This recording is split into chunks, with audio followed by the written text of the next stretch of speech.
बिस्मिल्लाहिर्रहमानिर्रहीम अस्सलाम वालेकुम। मौजूदा हुकूमत जब से इस मुल्क पर मुसल्लत हुई है, 1100 अरब रुपए का अजीब डाका डाला गया है। नैब आर्डीनेंस के अंदर ऐसी तरमीम लाई गई है जिसने एहतसाब के निज़ाम की रई सही भी कसर निकाल दी है। इमरान खान साबिक वज़ीर आज़म सुप्रीम कोर्ट ऑफ पाकिस्तान के अंदर पहुंचे, जहां पर उन्होंने पिटीशन फाइल की है इन नैब तरमीम के खिलाफ, और उनके जो वकील ख्वाजा हारस हैं उन्होंने आज बड़े जबरदस्त दलाइल देकर बाजी पलट दी है।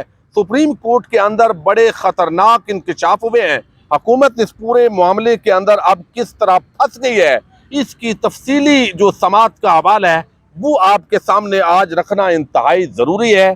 ख्वाजा आसिफ ने आज बड़ी अजीब बातें की हैं और फवाद चौधरी ने बड़ी ज़बरदस्त तुलाई की है। पहले मुख्तसरन आपके सामने रखनी है। आज आप देखें, मरियम नवाज जो है वो लंदन रवाना हो गई हैं, और जब एयरपोर्ट पर उनसे एक सवाल हुआ, वैसे तो वो बहुत ज़्यादा सेल्फी भी लेती रही, बहुत सारे फोटोज भी बनाए गए, बड़ा बताया गया कि वो मकबूल रहनुमा है, लेकिन वहाँ पर एक सवाल ऐसा हुआ है जिससे वो भागी हैं, और वो सवाल ये है कि जनाब आपने छोटी सी मोहतरमा सर्जरी करवानी है, तो आप 30 साल से इस मुल्क के अंदर हुक्मरान है, तो कोई एक ऐसा हॉस्पिटल नहीं बनाया आपने जिसके अंदर ये आपकी छोटी सी सर्जरी हो जाए। यही सवाल आसिफ जरदारी से किया जा रहा है कि 30-35 साल से तुम सिंध की जान नहीं छोड़ रहे, आप मुसल्लत हो, लेकिन फिर आपको वहां इलाज जो है वो मुश्किल होता है, बैरून मुल्क से डॉक्टर्स आपको मंगवाने पड़ते हैं। तो ख्वाजा आसिफ जो है वो भी एक, मैं समझता हूँ, मुस्लिम लीग नून के रहनुमाओं की शायद ट्रेनिंग इस तरह की है कि आपने झूठ बोलना है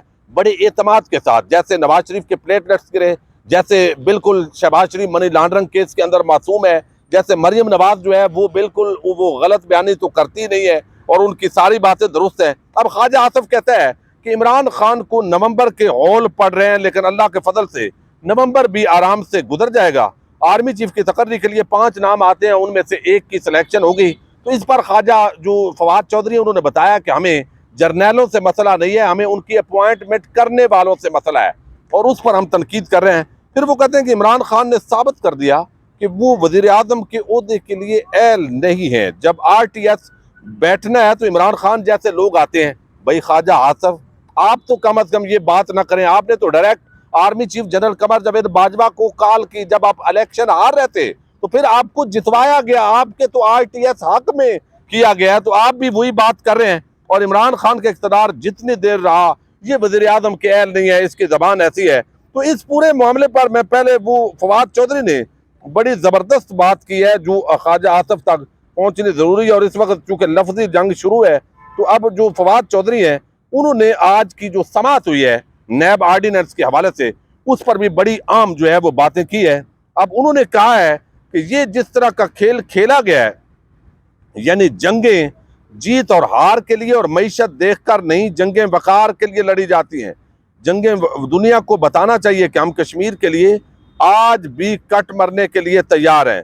अब फिर उन्होंने कहा कि एक और तरमीम जो नैब की तरमीम की गई है, ओनर्स ऑफ प्रूफ अब अक्यूज पर नहीं होगा। उन्होंने नवाज शरीफ को अरबों मालियत के लंदन प्रॉपर्टीज केस में, यानी जिसमें उन्होंने सोर्स ऑफ इनकम बताना था, वो क्लियर कर दिया है। इसी तरह शहबाज शरीफ का 24 अरब और जरदारी का 5000 करोड़ रुपए की चोरी के केसेस को क्लियर कर दिया गया है। यानी अब ओनर्स ऑफ प्रूफ जो है, जिसने इल्जाम लगाना है इदारे ने, वो देगा, लिहाजा कोई मसला नहीं है। अब ये चूंकि तमाम मुल्जमान बैठे और बैठकर इन्होंने अपनी मर्जी की जो जो शेख किसी के केस के अंदर लगती थी वो उन्होंने डालकर इसको कर दिया है। एक वकील मुल्जम के हक में और दूसरा मुखालफ बयान देता है, जबकि इधर दोनों वकील मुल्जम के साथ मिले हुए हैं, यानी अटार्नी जनरल और नैब का जो वकील है। तो यहाँ पैसा सैलाब की तरह अरबों रुपए जो है वो लुटाए जाएंगे। और अब सेक्शन 25 के अंदर आज खास तौर पर जो बात हुई है वो हुई है सेक्शन 25 नैब ऑर्डिनेंस का, जो प्ली बारगेन को डील करता है।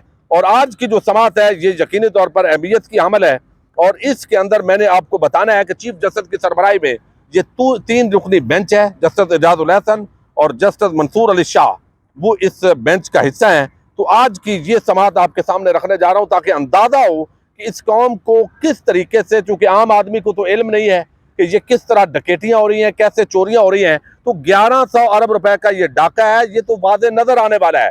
इसके अलावा इन्होंने पूरी दुनिया के अंदर जितनी भी दौलत छुपाई हुई है, अब कोई इनसे पूछ नहीं सकता, इनके खिलाफ केस नहीं बन सकता। चीफ जस्टिस उमर अता बंदयाल की सरबराही में ये जो बेंच है, ख्वाजा हारस ने दलाइल दिए हैं और उन्होंने दलाइल के अंदर कहा है, जस्टिस मंसूर अली शाह ने इस्तफसार किया कि क्या सुप्रीम कोर्ट ने किसी खत्म किए गए कानून को कभी बहाल किया है। तो वकील ख्वाजा आरस ने कहा कि सुप्रीम कोर्ट ने 1990 में वापस लिया गया कानून बहाल करने का हुक्म दे चुकी है। अवामी ओहदेदार होना एक मुकद्दस जिम्मेदारी होती है। जस्टिस एजाज उल हसन ने रिमार्क्स दिए कि पार्लियामान भी आइन और शरीयत के ताबे होती है। एहतसाब इस्लाम का बुनियादी असूल है। नैब ने अटारनी जनरल के दलाइल अपनाने का तहरीरी मौक़िफ़ अदालत में जमा करा दिया है। यानी नैब जो है वो मिल गई है, हुकूमत और नैब इस मामले के अंदर एक हो गए हैं। चूंकि मर्जी का चेयरमैन आया है तो अब कहा गया है ख्वाजा आरस की तरफ से कि प्ली बार्गेन यानी सेक्शन 25 से मुतल्लक कानून में आम तब्दीलियां की है। प्ली बार्गेन की किस्त ना देने वालों को सहूलत दी गई है। पहले प्ली बार्गेन की रकम ना देने वाले के खिलाफ कार्रवाई होती थी। तरमीम के बाद किस्त ना देने वाले की प्ली बार्गेन खत्म हो जाएगी। जस्टिस यानी खत्म होने का मतलब ये है कि एक किस्त जो पहले दे रहा है मान चुका है मैंने डकैती की है, चोरी की है, और आगे जो है वो एक किस्त शार्ट करे तो उसकी प्ली बार्गेन खत्म का मतलब ये है कि जो पैसा अब आगे देना है अरबों रुपए का वो मान चुका है तो वो भी नहीं देगा और वो भी बच जाएगा। यानी इस रियासत को किस तरह ये नोच रहे हैं गिद्धों की तरह, अंदाजा कर ले। यानी कोई पूछने वाला नहीं है। ये NRO 2+ देने वालों को और लेने वालों को कोई पूछने वाला नहीं है। इस मुल्क के अंदर कितनी बेबसी है पाकिस्तानी कौम की कि ये सरेआम इतनी बड़ी डकैती हो रही है और इस पर कोई आवाज नहीं उठा रहा इमरान खान के अलावा, चूंकि सारे जो है वो चोर डाकू मिले हुए हैं और एक मौलवी साहब फजलुर रहमान उनको जो है वो वकालत कर रहे हैं हर जगह पर और डिफेंड कर रहे हैं जरदारियों और शरीफों को। यहां पर उन्होंने कहा कि तरमीम के बाद किस्त ना देने वाले की प्ली बार्गेन खत्म हो जाएगी।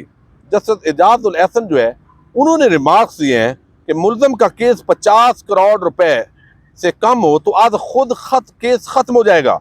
वकील ने कहा कि तरमीम के तहत मुल्ज़िम बरी होकर जमा कराई गई प्ली बार्गेन रकम वापस मांग सकता है। ये वो खतरनाक मामला है कि वो कहते हैं कि जब प्ली बार्गेन के तहत ही उसको बरी किया है तो उसके बाद वो रकम वापस मांग सकता है। यानी जरदारी साहब ने जो कुछ चोरियों के पैसे जमा करवाए हैं मलक रियाज ने या किसी ने, तो वो अब वापस भी ले सकता है इसके तहत। ये वो ऐसी खतरनाक सूरत हाल जो है वो आज सामने लेकर आए इस नैब आर्डिनेंस के अंदर जो तरमीम की गई है जिन्होंने सबको एक दफा चौंका दिया है। अब वो कहते हैं वकील ने कहा कि तरमीम के तहत मुल्ज़िम बरी होकर जमा कराई गई प्ली बार्गेन रकम वापस मांग सकता है। चीफ जस्टिस बंदयाल ने रिमार्क देते हुए कहा इस तरह तो रियासत को अरबों रुपए की अदायगी करनी पड़ जाएगी उन मुल्ज़मान को जो पहले तस्लीम कर चुके, मान चुके चोरी को, और अब वो अगर इस आर्डिनेंस के अंदर जो तरमीम की गई हैं उसके मुताबिक तो फिर रियासत अरबों रुपए वापस करेगी जरदारी को, किसी मलक साहब को, बाकी जो मुल्ज़मान हैं उनको। गिरफ्तारी के दौरान प्ली बार्गेन करने वाला दबाव साबित भी कर सकता है। जस्टिस मंसूर अली शाह ने कहा क्या दबाव डालकर मुल्ज़िम से पैसे लेना दुरुस्त है। तो ख्वाजा आरफ ने जवाब दिया कि प्ली बार्गेन एहतसाब अदालत की मंजूरी से होती है। अगर मुल्ज़िम पर दबाव हो तो अदालत को आगाह कर सकता है। मुंतखब नुमाइंदे हल्के में काम न होने पर अदालत ही आ सकते हैं, असम्बली नहीं जाते। ये भी आज ताना दिया जज साहब ने। उन्होंने कहा कि आपको असम्बली में जाना चाहिए। इमरान खान हल्के की आवाम की मर्जी के बगैर असम्बली कैसे और क्यों छोड़ आए। नैब तरमीम पर तमाम सवालात इमरान खान असम्बली में भी उठा सकते थे। वकील ने कहा कि असम्बली में हुकूमत अक्सरियत से कानून मंजूर करवा लेती है। चीफ जस्टिस बंदयाल ने आज कहा है कि आज आपने आम नुकात बताए हैं, बुनियादी इंसानी हकूक और मुल्ज़मान की जानब से कानून साजी आम सवालात हैं। केस की समाअत जो है अब कल 12:30 बजे तक मुलतवी कर दी गई है। तो ये एक ऐसी नंगी जारहियत है कि जो इमरान खान बयान करता था कि ये इक़्तिदार में आ रहे हैं NRO 2+ लेने के लिए, ये अपनी जो है वो यहाँ पर चोरी डकैती महफूज करेंगे, और जो इनको लाए हैं मैं हैरान हूँ। वैसे एक आम पाकिस्तानी की हैसियत से वैसे तो सब कहते हैं हमारा सियासत से कोई ताल्लुक नहीं है। ये जिस तरह इमरान खान की हुकूमत का तख्ता उल्टा गया और अब इतनी महंगाई और करप्शन चोर बाजारी पर कोई सी भी नहीं कर रहा, तो अवाम तो ये मानने के लिए तैयार नहीं है।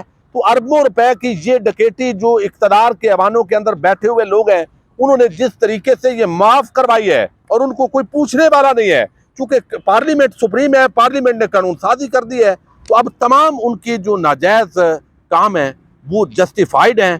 तो ये मामला अब सुप्रीम कोर्ट ऑफ पाकिस्तान ने चूंकि रोजाना की बुनियाद पर समाअत शुरू कर दी है, कल भी समाअत होगी और नैब और हुकूमत एक पेज पर आ गए हैं।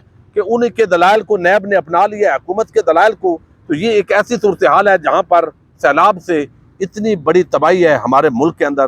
दूसरी तरफ आम आदमी, गरीब आदमी, उस पर बिजली का और बाकी जो गैस है, बाकी अशिया खुर्दोनोश है, हर चीज़ महंगी करके सारा बर्डन वो आवाम पर डाल दिया है। ये चोर डाकू लुटेरे जो अक्सरियत जिनकी बैठी हुई है यहाँ ऐवानों के अंदर, ये पैसा लूटते हैं, मनी लॉन्ड्रिंग करते हैं, बैरून मुल्क मुंतकिल कर देते हैं, वहाँ जायदादें बनाते हैं। जायदाद बनाने के बाद बजाय इसके कि इनसे पूछें कि भाई ये लंदन में जो एवन फील्ड अपार्टमेंट्स आपके हैं, तो ये इसकी मनी ट्रेल दें। आप मनी ट्रेल वो नहीं देंगे, बल्कि इल्जाम लगाने वाला देगा और उल्टा उस पर भी केस चलेगा अगर उसका इल्जाम गलत हो गया।